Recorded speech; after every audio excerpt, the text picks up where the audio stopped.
¿Y si ya estamos todos muertos? ¿Y si el fin del mundo ya ocurrió, pero todavía no nos dimos cuenta? ¿Y si ya somos todos fantasmas? ¿Y si nunca fuimos otra cosa sino fantasmas?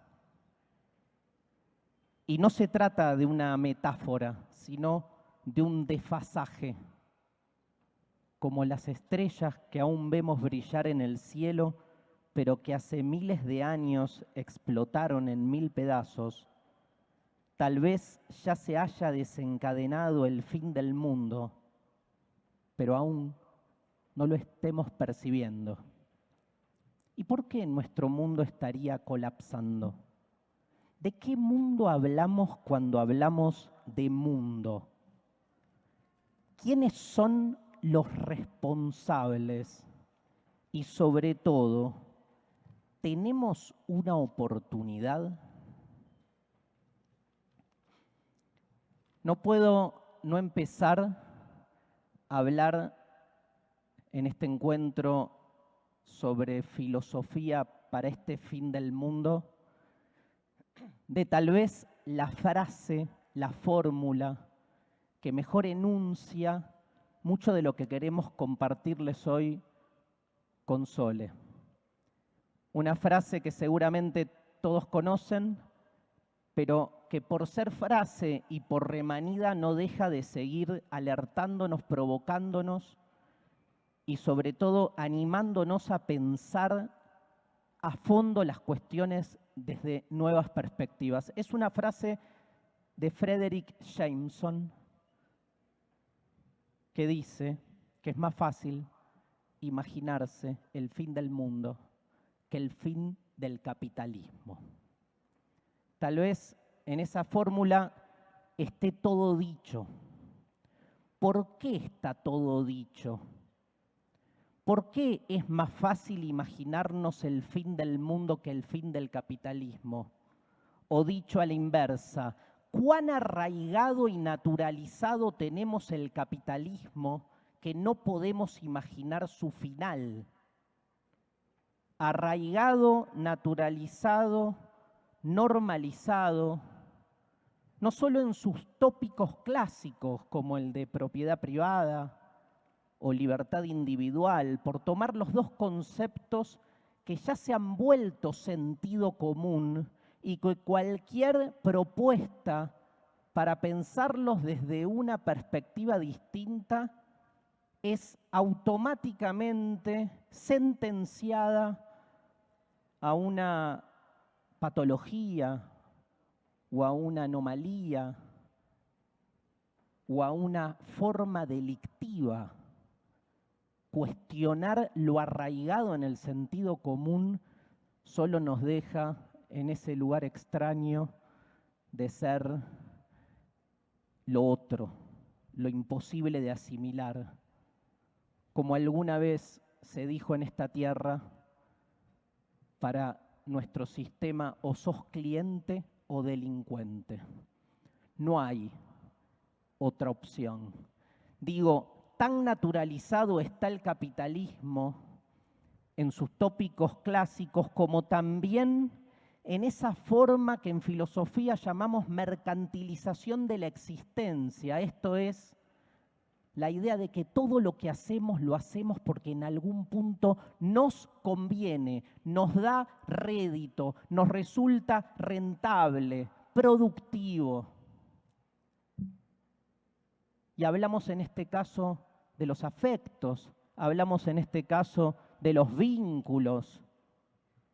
Que todo esté atravesado por el paradigma de la rentabilidad y la productividad hace que no podamos pensar ni imaginar al fin del capitalismo, pero sí al fin del mundo. Y me quiero detener en esto, porque lo que me preocupa sobre todo es la falta de imaginación. ¿Por qué? No solo porque no podemos imaginarnos el fin del capitalismo, que ahí está clara, contundente la falta de imaginación, sino que me preocupa también en aquel lugar donde cuando nos imaginamos el fin del mundo, lo hacemos con una imaginación cooptada por las formas capitalistas desde la cual se piensa el fin del mundo. También el modo en que pensamos apocalípticamente el fin del mundo está atravesado por la mercantilización. Porque uno podría decir exactamente lo contrario. Se acaba nuestro mundo, ¿qué mejor? Y doy un ejemplo pavo, tonto, cotidiano. Se corta la luz. El fin del mundo, ¿no? Claramente. Todos desesperados ante el desastre del fin de la electricidad. No podemos no pensar todo lo que se nos cae con un corte de luz, porque todo lo que hacemos supone la luz como un insumo básico de la sociedad de consumo y de la sociedad de trabajo. Ahora, qué lindo que se corte la luz, ¿no? ¿Cómo podemos empezar a mirar desde otro lugar? Miren la paradoja, desastre es una palabra que etimológicamente significa sin astros. Se perdió el orden que nos proponían los astros para encontrarnos. Cuando decimos que un corte de luz es un desastre, hermosa paradoja, solo cuando se corta la luz podemos levantar la mirada y volver a mirar los astros.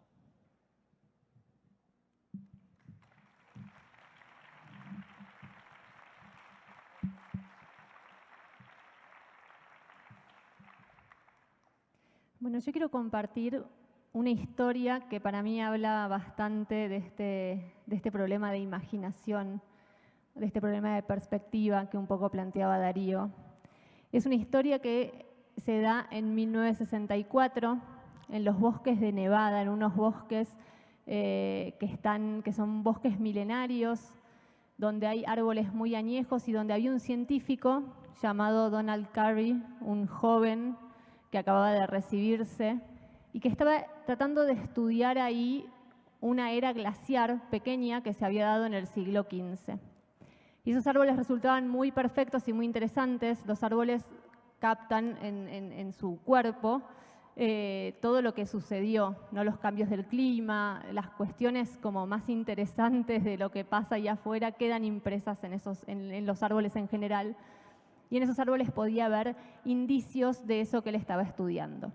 Entonces se aventuró a esos bosques, iba con todo el ímpetu de alguien que empieza en su carrera y se encontró frente a un árbol, un pino, se llaman Brittlecone, son unos pinos que parecen medio como de una película de terror. Son pinos que tienen unas ramas súper enredadas, que tienen pocas hojas, que tienen una corteza muy rugosa, un color anaranjado, una estructura, una materia que los vuelve muy resistentes también a las plagas, a cosas que los podrían llegar a atacar.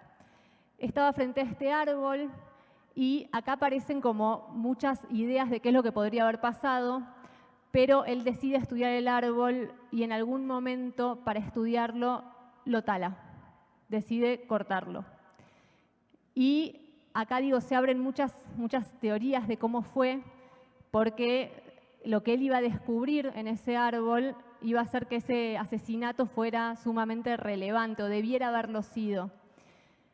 Él pide permiso al Servicio Forestal norteamericano para talarlo, llega el Servicio Forestal y lo tala. Dicen que hay una persona antes de ese Servicio Forestal que quiso hacerlo y se detuvo y dijo que no podía, pero como sea, apareció alguien que sí pudo y que sí lo hizo. Taló el árbol, lo llevó al laboratorio. En el laboratorio, este chico descubrió que el árbol tenía 5.100 años. Era un árbol que guardaba adentro suyo bastantes más secretos que los de una era glaciar del siglo XV y además era un árbol que obviamente podría haber sido estudiado vivo. El 99,9% de las cosas que se busca estudiar en los árboles se puede hacer vivo, con el árbol vivo hoy y antes también. Bueno, lo que uno esperaría y lo que aparece como en la leyenda es que a este científico lo desterran y que queda como una especie de condena alrededor de su nombre. Y en realidad lo que pasó fue todo lo contrario. Él termina hace su doctorado, se recibe, publica sus estudios en una revista llamada Ecology, hace sus papers. Hoy en día la Universidad de Utah tiene una beca que lleva su nombre.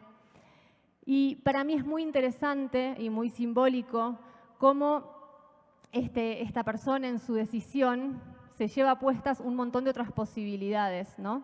De preguntas que se podrían haber hecho a ese árbol de otro modo, teniendo otras posibilidades de escuchar, sin poder arremeter en ese asesinato. Imagínense una criatura de 5.100 años, no hay muchas, no tenemos muchas. De hecho, hasta ahora es el árbol más viejo que se haya descubierto en la humanidad. No hay otro más viejo, hay uno que tiene menos años y que está escondido. El Servicio Secreto de Estados Unidos no dice dónde está porque, bueno, puede tener serios peligros. Y bueno, se piensa que hasta entonces, hasta su muerte, solo lo habían podido ver 50 personas, por lo menos contemporáneas a este científico, ¿no? Hay que ver cuántas personas antes sí habían podido verlo y antes sí habían podido tener otra relación con ese árbol que hasta entonces había sobrevivido, ¿no? Y a cuántas personas habían podido hacerle otras preguntas a ese árbol y habían podido plantearse ante ese árbol sin la necesidad de destruirlo. Pero nuestra forma de conocer, nuestra forma de saber y de aventurarnos, lamentablemente muchas veces en el mundo hoy y en esta forma donde pareciera que tenemos una especie que es más importante que el resto, una persona mata un árbol con esa cantidad de años y no pasa nada. Y hoy en día se matan todo el tiempo ecosistemas enteros y no pasa nada. Y en realidad es en nombre justamente de una necesidad de progreso, de desarrollo, de avanzar sobre esas, o sea, esas otras vidas pasan a tener ese fundamento, ¿no? Su muerte es importante porque nuestro devenir así lo manda. Y es muy interesante pensar cómo este espíritu conquistador se va haciendo cada vez más espacio y nos va dejando cada vez más solos y con menos respuestas.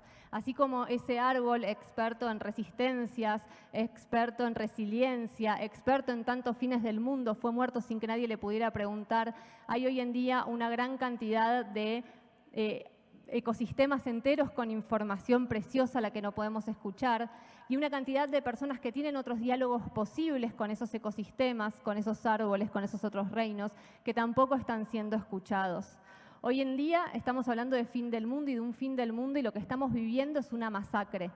Nosotros estamos rodeados permanentemente de regueros de sangre, de cenizas y de gritos que nadie escucha porque nadie está lo suficientemente dispuesto a atender eso. Y esos gritos y esa violencia y esa crueldad que se impone en nombre de nuestra forma de organización social, de nuestra civilización, como si no hubiera otra posible, necesita esas matanzas, necesita no tener esos testigos, necesita no tener esas otras voces. De hecho, dentro de esas matanzas, una de las cosas que más estamos padeciendo y que más estamos viendo es justamente quedarnos cada vez más solos y quedarnos cada vez más a la intemperie de solamente poder escuchar a los mismos expertos que hasta ahora no han podido sacarnos de esta misma encrucijada en la que estamos, donde estamos exterminando todas las formas de vida para elegir una sola, que es este mundo aparte que conformó nuestra civilización. Un mundo aparte que necesita saquear a todos los otros mundos vivos para hacer un mundo de cosas.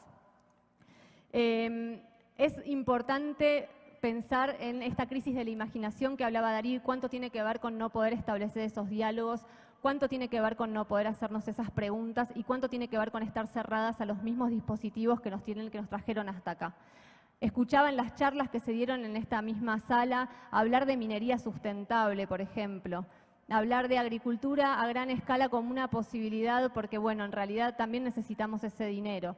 Y lo cierto es que no hay ningún espacio para una actividad extractiva más. No hay lugar para un asesinato más. No debiera haber lugar para una masacre más de las que estamos viviendo. Y lo último que voy a decir es, así como se silencian voces, también se están silenciando peligrosamente en nuestra región, en el mundo, de una manera atroz. Es la región América Latina más peligrosa para trabajar sobre estos temas, para hablar sobre estos temas, para tener voz y para darle voz a quienes no quieren escuchar dentro de este sistema. En nuestra región, en el mundo, desaparecen, asesinan y violentan a quienes viven en los territorios y a quienes los defienden, y también a cada vez más periodistas. Esta semana y ahora en Brasil hay un periodista desaparecido, Don Phillips, y un indigenista que se descubrió que también era periodista, Bruno Pereira, que desaparecieron en su investigación buscando en Amazonas darle voz a quienes hoy están siendo acorralados por el gobierno genocida de Jair Bolsonaro. Gracias.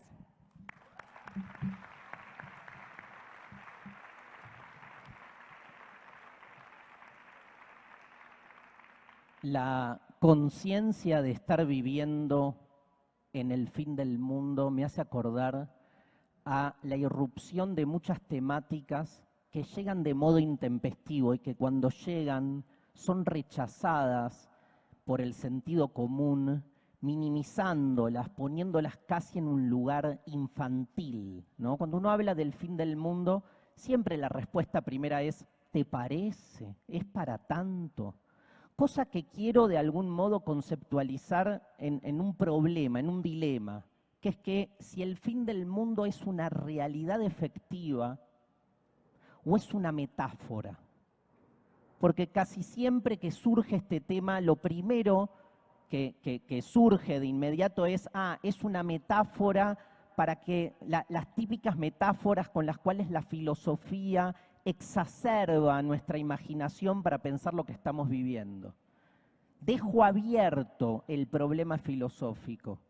Es cierto que es una metáfora y que es muy simbólica la idea de un final. Y me parece interesante pensar qué es ese mundo que se está acabando. Metafóricamente hablando, uno habla del fin del mundo y puede ser, obviamente, de un determinado tipo de mundo que está agotado, que ya no tiene márgenes de expansión, que se está suicidando. Hay una bellísima, miren lo que digo, bellísima imagen de Mainlander hablando de Dios, diciendo que el único Dios posible es aquel que se suicida, que se mutila a sí mismo, porque es para el único lado para donde un Dios puede todavía seguir expandiéndose, porque ya es todo, solo le queda su automutilación, su autocadaverización, dice Mainlander. Gran metáfora de lo humano, que en su afán de expansión no hace otra cosa que implosionarse a sí mismo. Es interesante en este sentido pensar las diferentes representaciones que nos hacemos del fin del mundo, en el arte, en la filosofía, en la ciencia incluso.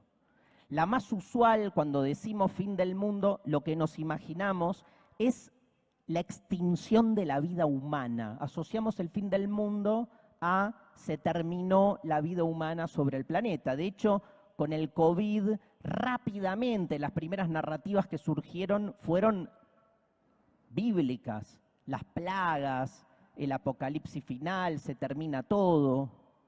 Pero lo que se termina no es el planeta, sino es la vida humana sobre el planeta. Y quiero volver a la paradoja. Me imagino a la naturaleza diciendo, al fin, se van estos, ¿no? Me imagino en realidad invertida la representación. ¿Por qué pensar el fin del mundo como extinción de la vida humana como algo negativo? Y si la vida humana llegó a su tope. La segunda representación que nos hacemos del fin del mundo es la contraria, que es que explota la naturaleza por esta devastación propia del ser humano y queda un ser humano en una especie de desierto infértil donde la naturaleza ya no nos responde. Linda manera de resistencia, ¿no? Que ya no nos responda.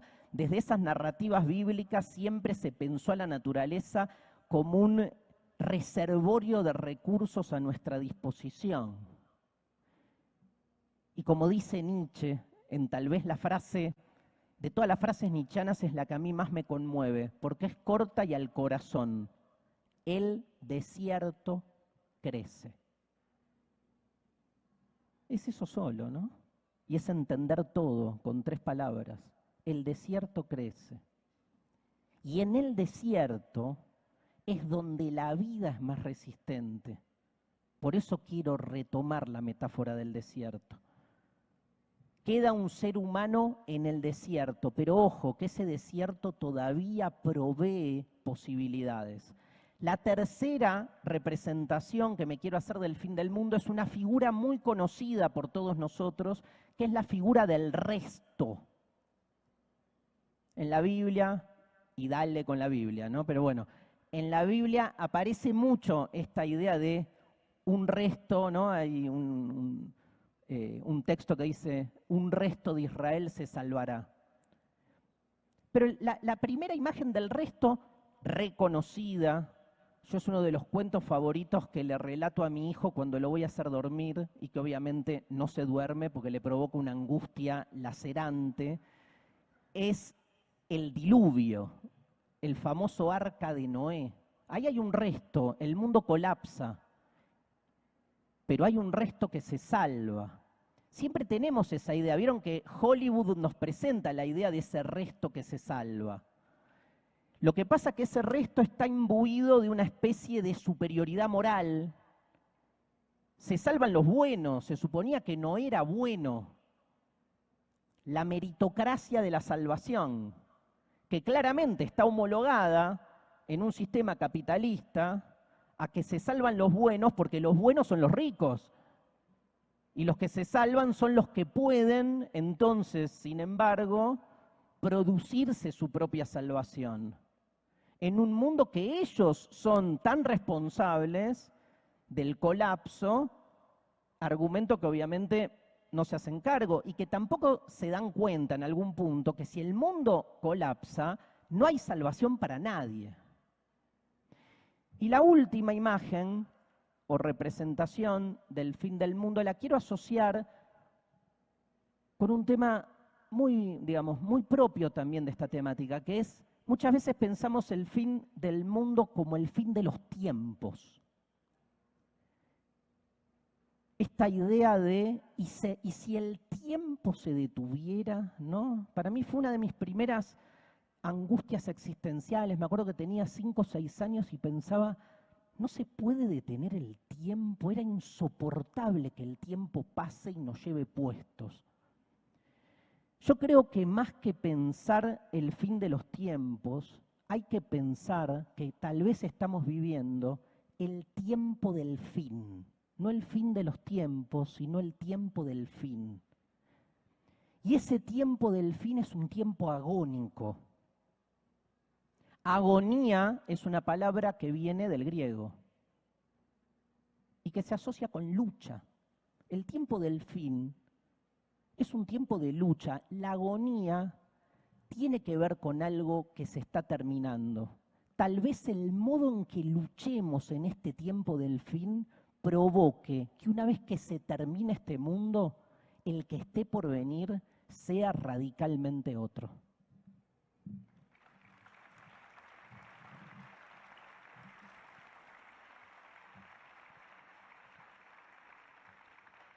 Bueno, podríamos dar muchas imágenes de fin del mundo,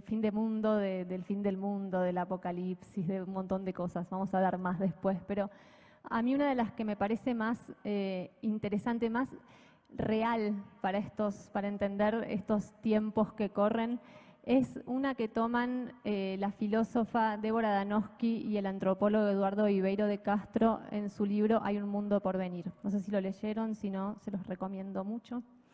En ese libro toman la película de Béla Tarr, El caballo de Turín, otra película que recomiendo mucho. En esa película, si no la vieron, lo que se ve es un mundo que se empieza a erosionar, a desecar. Es un fin del mundo hecho de viento y polvo. Ese viento y ese polvo empiezan a tomar el alrededor, empiezan a secar las fuentes de agua, empieza a ser lo único que se escucha empieza a acallar las voces de las personas, de esos protagonistas de la película, que son un padre y una hija, que ya dejan de hablarse, que no tienen más nada que decirse porque todo está agotado. Y hay un caballo, que es este caballo que es un caballo de trabajo, es un caballo exigido, es un caballo que no da más, y es un caballo que pierde hasta las ganas de comer, que ya no se mueve, que se rehúsa a cualquier cosa, ¿no? Que pierde hasta su mínima vitalidad, porque ya está todo perdido. Y para mí es la imagen más poderosa del fin del mundo, no solamente porque, como decía antes, nos estamos llevando todo puesto, ¿no? 150 especies desaparecen por día, una cantidad de paisajes espectaculares, de ecosistemas que desconocemos, de animales que nunca vamos a haber visto y nunca vamos a haber podido nombrar, de lenguas con esa forma de interpretar el mundo que ya no vamos a poder saber qué querían decirnos porque nadie las escuchó, porque nuevamente también asesinan a quienes intentan escucharlos o los desaparecen. En ese mundo cada vez más vacío nos encontramos, y sobre todo es vacío de emociones, ¿no? Es un mundo donde ni siquiera podemos sentir eso que está pasando. ¿Quién está duelando en este momento el mundo hoy desde nuestra forma de vida más llena de gente, que son las formas de vida urbanas? ¿Quién se anima a sentir dolor por el fin del mundo que estamos perpetrando cada día mientras avanzamos en una forma de vida que solamente es en la medida en la que saquea a todo lo vivo? No hay muchas personas animándose a sentir eso. De hecho, uno puede sentir un duelo mayor si pierde el celular que si se enteró que se quemó medio Amazonas. Y es algo que pasa porque si no nos haría cambiar de vida, ¿no? O sea, si realmente eso nos infringiera algún dolor, nos haría cambiar. Y no estamos pudiendo porque estamos absolutamente faltos de ganas, como en esa película donde lo que avanza es lo yermo. Y también estamos faltos de saberes y faltos de formas para poder hacer esas preguntas y para poder llegar a tener esa forma de sacudón que nos hace falta. Nos fuimos vaciando de los saberes que hacen nada más y nada menos que a nuestra vida. De hecho, nuestras ciudades, si lo vemos, no proveen nada de lo que necesitamos para vivir. Todo viene de afuera, pero nosotros mismos, cada uno en nuestras casas, tampoco podemos hacernos de lo que hace falta para la vida. Y si quisiéramos ir afuera, no sé, yo estuve haciendo unas entrevistas la semana pasada en Brasil, en una parte de Amazonas que está absolutamente devastado, en un estado que se llama Maranhão, en donde hay pueblos indígenas que son, como siempre, los únicos que conservan lo único que queda vivo, mientras resisten el saqueo que por todos lados los está golpeando. Y lo primero que me encontré es un cuerpo mío propio, absolutamente torpe e imposibilitado de entender cómo sobrevivir ahí en compañía de los otros 5 minutos. Porque no sabía moverme, porque no tenés idea de cómo comer, cómo hacer a una vida posible de una forma que no sea ir a un supermercado. Es tremendo y es brutal porque incluso con las ganas nos harían falta muchas vidas para hacernos hoy de los saberes que nos fueron despojados. Es como esa orfandad de saberes a la que nos obliga este sistema, es algo también de lo que nos tenemos que hacer cargo. Y es parte, esa ignorancia como permanentemente encarnada, que vamos asumiendo mientras vamos adquiriendo saberes que lamentablemente no nos sirven para nada en el mundo hoy, mientras adentramos a nuestros hijos en escuelas donde les enseñan cosas que lamentablemente tampoco les están sirviendo, porque establecemos un límite tan profundo entre nuestras vidas ahora actuales y urbanas y lo que ocurre en el mundo, no nos escindimos completamente. Si tuviéramos que pensar el elemento más importante que hace a nuestra civilización, a esta civilización que somos y que es absolutamente identitario, son las paredes, es la separación del mundo otro, es el mundo aparte que nos armamos. Y eso es darnos cuenta de eso y darnos cuenta que ese mundo que nos hicimos no funciona más. Es un duelo, requiere adentrarnos en esas formas de dolor que están absolutamente anuladas y requiere adentrarnos también en una recuperación de las fuerzas vitales que hacen falta y que vienen de esos otros diálogos que hoy están obturados para ver cómo recuperamos un mundo que sea posible vivir. Para no seguirnos adentrando en este fin del mundo que encima ni siquiera tiene grandes cosas, ni siquiera puede ser una película de Hollywood, es un mundo del fin que se agota. Bueno, para eso hace falta recuperar no solamente ideas, sino antes que nada emociones y vitalidad.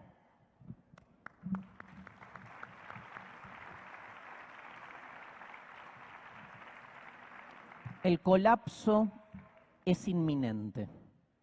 Y me quiero detener en esa palabra que me fascina y me perturba. La inminencia. Si el tiempo me angustia, la inminencia me devasta. ¿Qué significa que el colapso es inminente? Que puede suceder en cualquier momento. Que en cualquier momento todo puede sucumbir, todo puede paralizarse, todo puede explotar. Interesante figura invertida de la utopía mesiánica. Pienso en el Benjamin, que cuando habla del Mesías dice: vivir como si cada día fuese el día en que llegase el Mesías. O sea, cualquier día es el día en que pueda darse la revolución.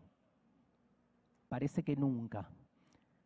Pero seguir sosteniendo la esperanza de que ese día llegue es lo que empodera, es lo que entusiasma nuestra vida existencial.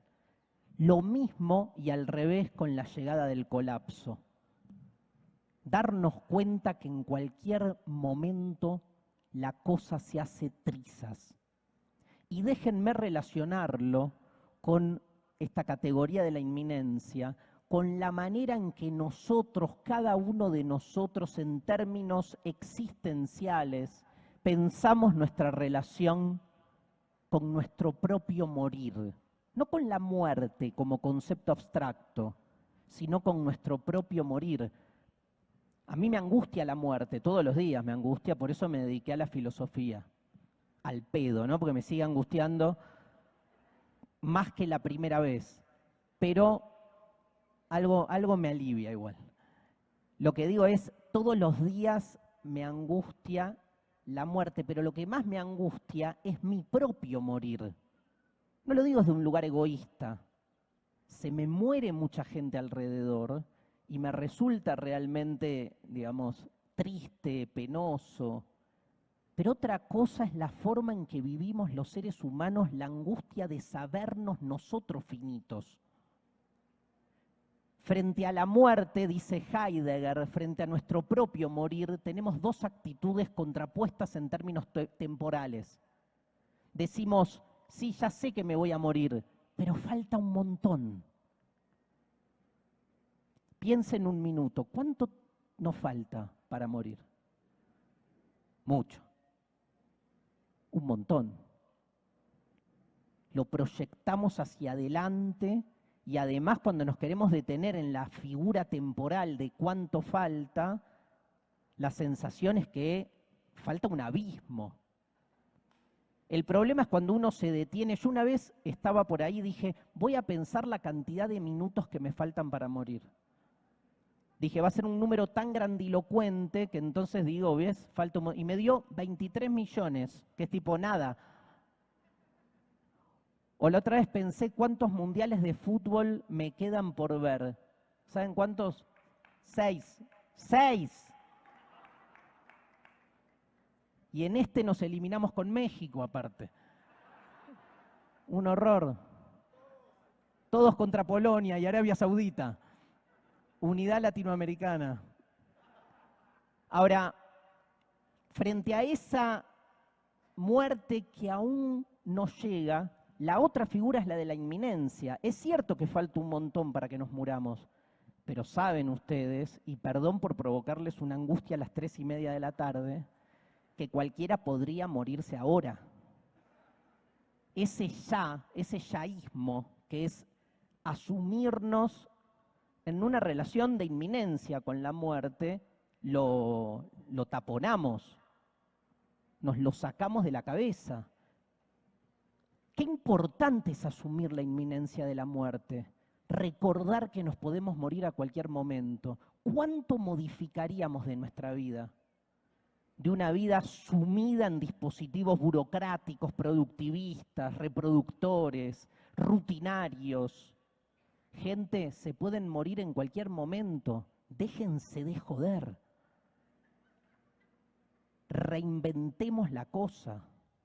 Bueno, les propongo algo. Tomemos este razonamiento y llevémoslo a la naturaleza, al mundo en el que vivimos. ¿Cuánto falta para que colapse todo? ¿Cuánto falta para el fin del mundo? ¿Qué decimos? Falta un montón. No sé, lo vivirán mis bisnietos. ¿Qué me importa? La figura de la inminencia nos revela otra lectura.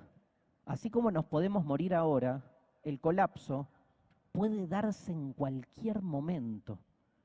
Y si cuando tomo conciencia de que me puedo morir ya y entonces reinvento mi propia existencia, tomando conciencia de que el mundo puede sucumbir ya, ¿por qué no nos dedicamos a modificar un poco nuestras prácticas cotidianas y nos relacionamos desde otro lugar con la naturaleza?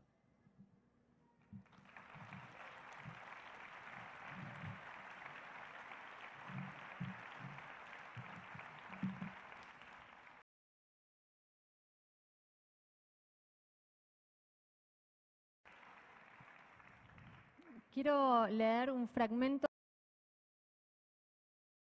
de un libro que me recordó una querida amiga que se llama Mariana Matija, que es colombiana. Es un libro que se llama Esperanza en la oscuridad, de Rebecca Solnit. No sé si lo leyeron, lo escucharon. Bueno, esta frase es cortita. A Hollywood le gusta el enfoque de los futuros catastróficos, en el que las personas entran en pánico y se pistolean unas a otras, recurren al vandalismo o se quedan inmóviles por el miedo, porque eso allana el camino a las películas protagonizadas por el superhéroe de turno, con hordas de extras que gritan y corren en estampidas mientras son salvadas. Sin personas indefensas y estúpidas a las que salvar, los héroes dejan de ser necesarios. O más bien, sin ellos, resulta que todos somos héroes. Es un momento, ayer decía Boaventura, para salir a la calle, ¿no? Donde nos necesitamos a todos, a todas, todo el tiempo para salir a la calle. Es un momento para no quedarnos callados, para representar esas voces que hacen falta en todos los lugares. No hay un lugar donde no haga falta ser sacudido desde sus bases, ser transformado y no tenga esa oportunidad increíble de protagonizar las nuevas historias que hacen falta para este mundo hoy. Este mundo que se desarma hoy, que se rompe hoy, que está siendo masacrado hoy. Hay que alzar las voces y voy a repetir otra vez los nombres de 2 personas que están desaparecidas esta semana en nuestra región, en el mundo, por ir a investigar en un lugar que busca ser solo de saqueo como es el Amazonas, y que son el periodista Dom Phillips y el indigenista Bruno Pereira. Es muy importante que llevemos sus nombres, que los recordemos y que busquemos exigir al gobierno de Brasil que los busque porque buscándolos también lo que se busca es sacar de la oscuridad una región en el mundo de la que todos somos parte y que necesitamos para estar vivos y que resguarda una cantidad de vidas increíbles, que es la Amazonía. Estamos destruyéndola y todo lo que fueron a buscar ahí, esas 2 personas como tantas otras que están yendo a buscar ahí historias para contar, es un lugar donde se están dando los crímenes más atroces, las violencias más encarnizadas y los actos de crueldad más brutales. Necesitamos todos y todas escuchar esos nombres, repetirlos, llevarlos a las calles y exigir la aparición y exigir que ahí donde se quiere sembrar la oscuridad haya en este momento más información, más voces, más democracia, más luz que nunca. Gracias.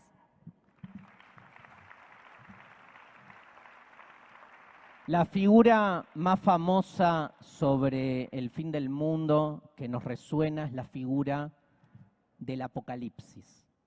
Siempre utilizamos incluso el término apocalíptico como esa sensación de algo que está a punto de terminar de modo violento.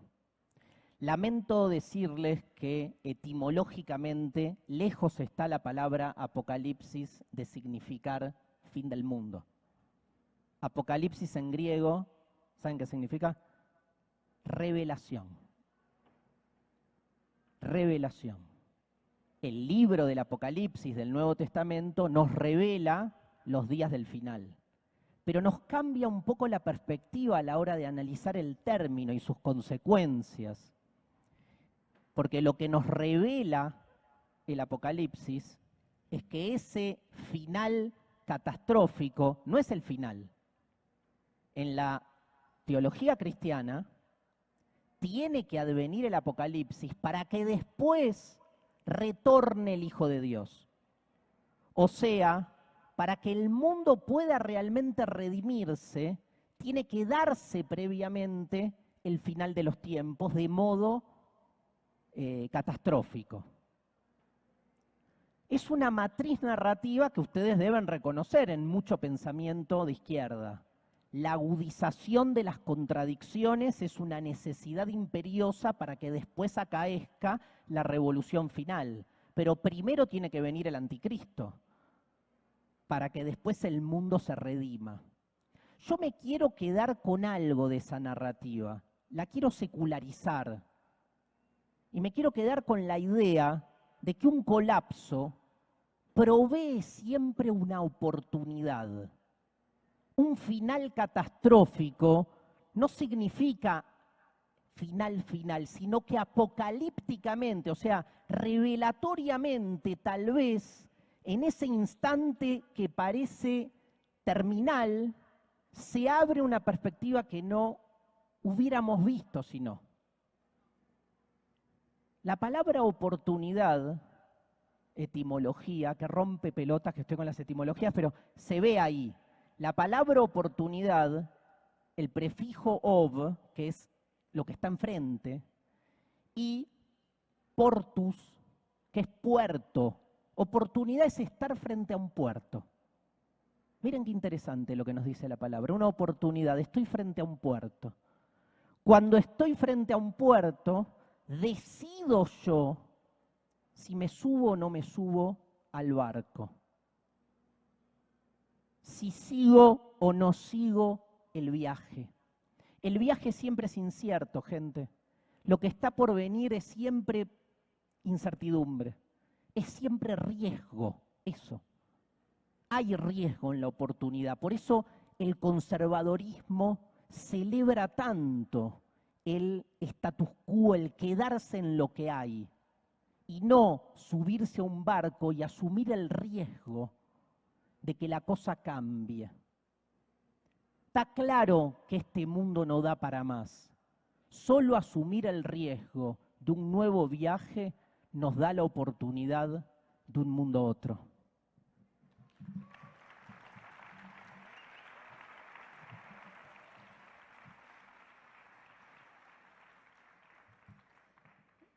Es muy interesante cuando pensamos por lo general en estas oportunidades de las que habla Dari y de estas formas de cambio posibles, pensamos en actos epifánicos, en situaciones que nos van a generar una transformación o que debieran generar una transformación por, no sé, ¿no? Una pandemia. Pensamos en algún momento que esta pandemia nos iba a devolver de otra manera. No sucedió claramente, solo nos devolvió con barbijos a nuestras vidas individuales en nuestras casas. Pero lo cierto es que esas oportunidades están ahí nomás. No hacen falta grandes movimientos estructurales, hace falta tal vez poner la mirada, cambiar la mirada y escuchar de otra manera, animarnos a eso, esos actos y eventos sumamente pequeños que hacen a nuestra vida cotidiana y que muchas veces los perdemos en la grandilocuencia de esperar grandes señales o grandes cambios que tal vez nunca lleguen, ¿no? O que cuando llegan ni siquiera son aprovechados. En mi caso, voy a compartir otra historia y es que tiene por protagonista a quien en mi vida más modificó mi mirada hacia el lugar donde me interesa más mirar y donde más me da mirar. Cuando digo más me da más, es más de todo, ¿no? Más de lo doloroso del mundo hoy, del duelo que estamos transitando, que debiéramos transitar, y también de su belleza y de su potencia vital permanente. Y es mi hija, que se llama Dominica, que acaba de cumplir 4 años, y que es una niña, nada más y nada menos, una nueva ser humana en este mundo hoy, que nació y tuvo muy poquito tiempo de vida hasta la pandemia, y que siempre me mostró lo que muestran los niños y las niñas, que es que no hay tal separación entre las otras fuerzas vivas y seres vivos y nosotros y nosotras, que tenemos que poder recibir poder abrir nuevamente esas formas de conversación y esas formas de relación posible, no solamente no destruyendo, sino animándonos a enriquecernos otra vez de eso que está ahí y que hace parte a esto que somos, a nuestro sistema nervioso, a nuestra emoción, a todo lo que somos, le hace falta volver a establecer esos diálogos. Iba con ella por la calle los otros días, un solo ejemplo de lo que para mí significa eso y cómo ese tipo de cosas pueden ayudar a cambiar un poco esta mirada donde muchas veces pareciera que todo ya está perdido. Íbamos por la calle caminando, yo iba llegando tarde a un lugar y a ella le gusta mucho detenerse, como todos los niños, en cualquier cosa. O sea, los caminos con ella suelen ser 4 cuadras, 40 minutos, ¿no? Así que como todo le llama la atención. Y por lo general yo trato de hacerme ese tiempo, que caminar con ella no sea llevarla apurada de un lado al otro, porque sé que es que es algo que no termina bien. Este día pasó esto. Íbamos caminando, yo estaba apurada y ella empezó, quiero trepar ese árbol. Avenida, ruido, no es posible, le dije yo, no es posible, no llegamos, además es un árbol que está cerca de los autos, no se puede. Bueno, caminamos 2 pasos más, quiero saber el nombre de las flores. Hay una florería, le encanta saber el nombre de todas las flores, se sabe de memoria el nombre de muchas flores. Tampoco es posible, hija, vamos, tenemos que llegar. Y bueno, entonces voy a caminar rápido, pero me voy a sacar los zapatos porque hace calor. Yo, no es posible, no se puede sacar los zapatos uno en el medio de la calle en una avenida, no es posible. Y mi hija me miró y quiso, lo que hace un niño, rompió en llanto. ¡Uah! Sí, nada puedo. Nada de lo que yo puedo, nada de lo que yo quiero puedo. No es posible ni trepar un árbol, ni saber el nombre de las flores, ni andar descalza. Y fue como, claro, todo lo que me está pidiendo es sumamente razonable. No hay nada no esperable en una vida como eso. Entonces, tuve mi momento epifánico en lo pequeño y me fui hacia otra calle. Me di cuenta de lo que tenía que hacer no era lo podía hacer después, eso es algo que nos pasa todo el tiempo. Y le dije, hija, tenés razón. Es verdad, hay veces que nosotros estamos apurados, que construimos estos lugares llenos de ruido y llenos de peligro, en donde treparse un árbol no es posible, como en el parque, en donde no se puede detener a mirar las flores porque yo tenía que llegar al banco, en donde no se puede andar descalzo porque abajo en el piso lo que hay es asfalto y hay suciedad y te puedes lastimar los pies. Y me dice, ¿por qué me puedo lastimar los pies? Bueno, porque pusimos asfalto sobre la tierra. Y me miró como, ¿cómo sobre la tierra?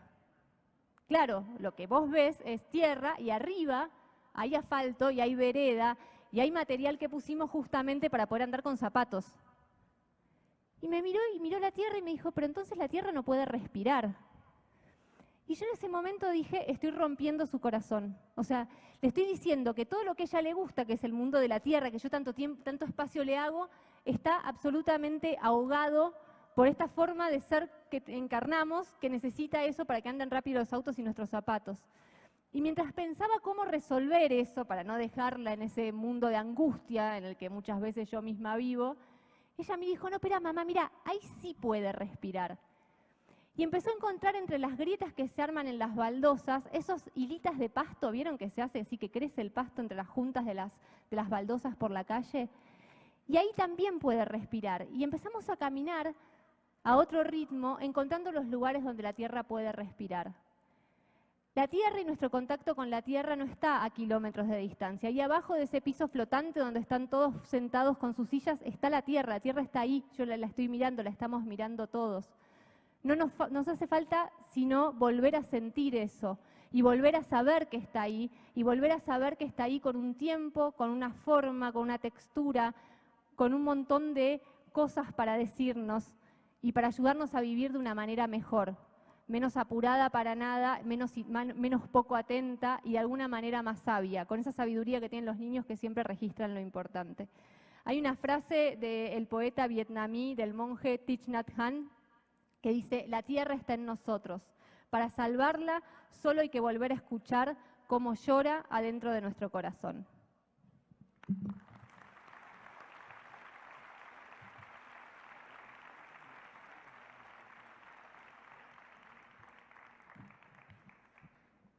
Queremos cerrar cada uno nuestra exposición hablando de tal vez la principal víctima hoy que ocupa un lugar de invisibilidad, el lugar del otro. ¿Quién es el otro? ¿Quién es el otro? El otro básicamente no es, si fuera alguien discernible, identificable, ya no sería un otro. Lo que hace que el otro sea un otro es que nunca terminamos de reconocerlo al otro como un alguien, como una entidad. Y cuando lo reconocemos como una entidad, lo desotramos, lo acomodamos o traducimos a nuestra necesidad. En nuestra cultura, al otro se lo come, se lo ingiere, se lo devora. El otro, el animal, la soberanía del ser humano es básicamente un ejercicio de poder que consiste en convertir toda otredad en recurso necesario para nuestra supervivencia. Ser soberano es disponer del otro. Jacques Derrida nos presenta nuestra cultura con un término muy provocativo. Dice que es sarcófago falocéntrica. Sarcófago falocéntrica. No voy a hablar de falocentrismo, que ya hemos hablado y conocemos bastante, pero sí del sarcófago.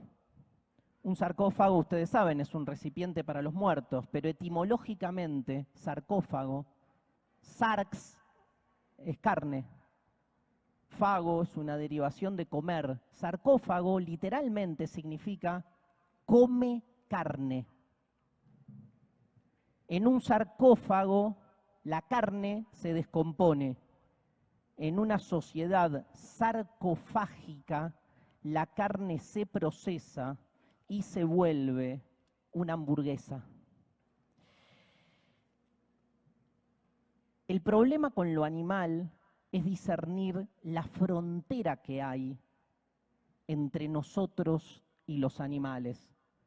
Una frontera que es básicamente una gran metáfora, porque suponemos al animal como algo exterior a nosotros y en ese acto negamos básicamente nuestra propia animalidad. Y si de alguna manera reconocemos que también somos animales, ese reconocimiento supone una práctica de domesticación. Ser humano es domesticar el animal que somos.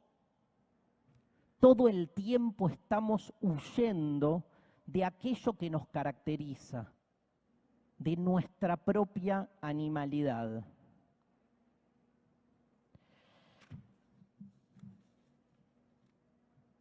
Dejar que lo animal venga, con su extrañeza, con su alteridad.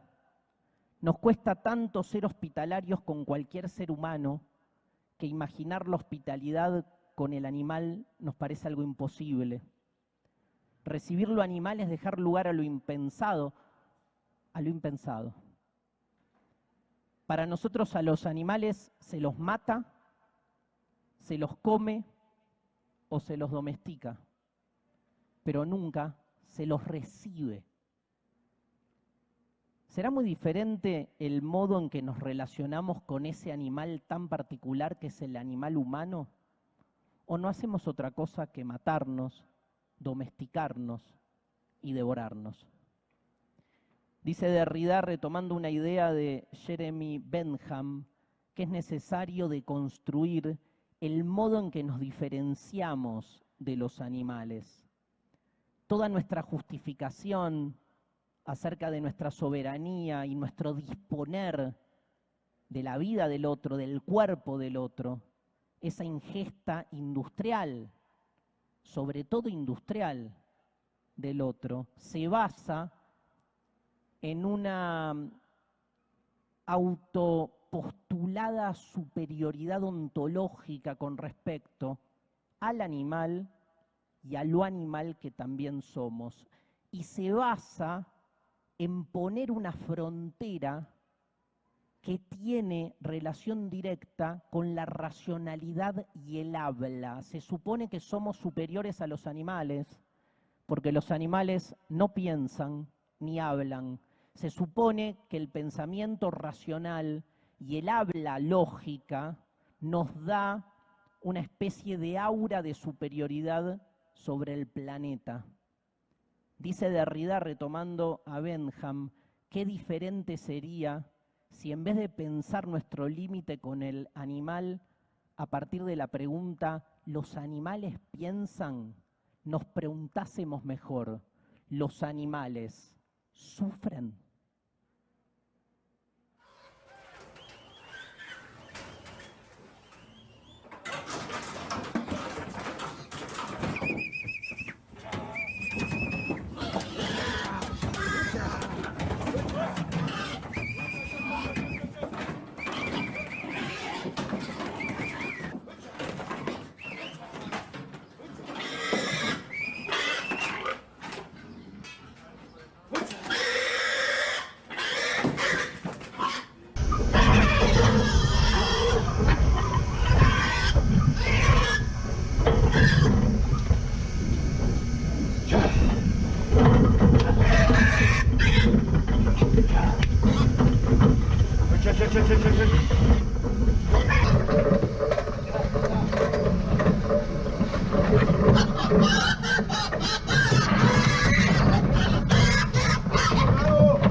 Bueno,